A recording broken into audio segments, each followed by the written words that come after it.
সরকারকে ইমিডিয়েট সরকারকে বলতে হবে বাংলাদেশে গান বাজনা হবে কি হবে না। আমি গতকাল ফেসবুক থেকে বাইরে গেছি আর ফেসবুক ডিঅ্যাক্টিভ করে দিয়েছি আমি। কারণ ওখানে ফেসবুকটা হয়ে গেছে, এটা ছিল সামাজিক যোগাযোগ মাধ্যম, এখন এটা হয়ে গেছে গিয়ে ধর্ম প্রচার মাধ্যম।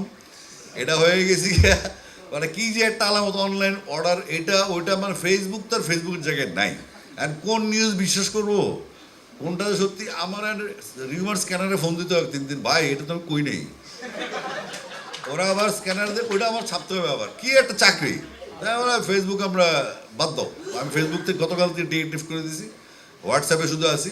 কেন বলি, আমরা যদি বিভ্রান্ত হয়ে যাই নিজেরা, এখানে সব ইয়াং ব্লাড, ইয়াং ছেলে পেলে, হয়তো 25 থেকে 35-এর মধ্যে বয়স, কারো 40 হবে, তো এখান থেকে কিন্তু খবরটা যাবে সারা দেশে, তাই না? তো রেসপন্সিবিলিটির জায়গাটা হচ্ছে এখানে। এখান থেকে যদি আমরা সলিড বা কংক্রিট না থাকি, এই যে আমাদের ওই দিন কিশোরগঞ্জে না কোথায় যেন কনসার্ট বন্ধ হয়ে গেল, ব্রাহ্মণবাড়িয়া একটা ঝামেলা হলো পুলিশ লাইনে, এগুলো তো অনাকাঙ্ক্ষিত। সরকারকে বলতে হবে বাংলাদেশে গান বাজনা হবে কি হবে না।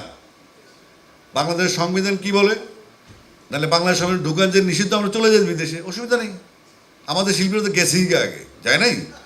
ম্যাক্সিমাম তো বিদেশি আছে, জ্যাকসনের গেলে বাড়ি খায়, একটার সাথে একটা বাড়ি খায়।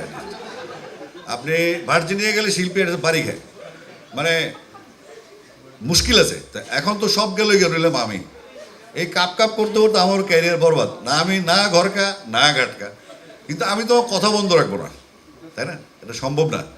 তো এই বাংলাদেশের জন্য যদি আবার মনে করেন কথা, এই যে আওয়ামী লীগের সময় 17 বছর খসরু তো খুব ভালো মতো বললাম দলের কাছে, এই দলের কাছে বিষয় গেছি, আমি কিছু করার নেই, আমার মুখ বন্ধ হবে না।